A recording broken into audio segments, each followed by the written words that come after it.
can say that it has been very warm, and we all feel very good about this partnership.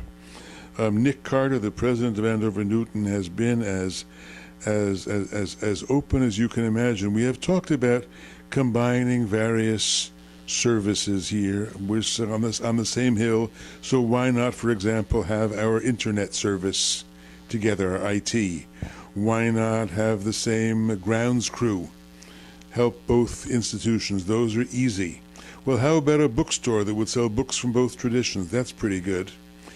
And then the president of Andover Newton came up with a startling idea. We haven't made this happen yet, but the fact that he was open to it and suggested, he said, let's have one cafeteria for all our students. Of course, it would have to be kosher, but let Christian seminarians from their years at seminary learn what it is to keep kosher and eat kosher food. It is a biblical tradition, after all. Why not have one kosher cafeteria for everybody? And that was just mind-boggling to me in terms of his degree of openness to doing things together. Whether we'll do that or not, actually, I don't know. There may be technical reasons not to, but tremendous warmth and tremendous openness. We have had a number of interesting courses. We began with rather innocent subjects. So a semester course, for example, on Martin Luther King and Abraham Joshua Heschel, that was a subject we could all deal with. We've dealt with the book of Job and the problem of suffering and evil in the two traditions. That was a little tougher. There are real theological issues there, but we did it. But this year we had a course on messianism in Judaism and Christianity, and of course that gets to the heart of the divergence.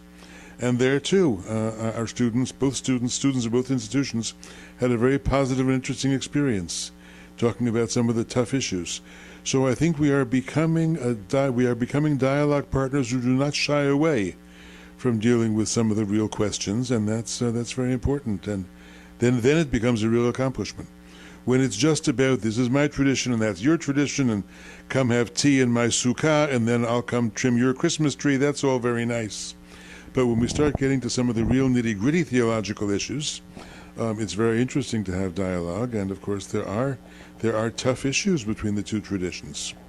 What do we do with the fact that, going all the way back to the Gospels, we are essentially the villains in what for Christians is the greatest story ever told? How do we ever get around that? That's a very hard question for Jews and for well-intentioned Christians. It's a tough question.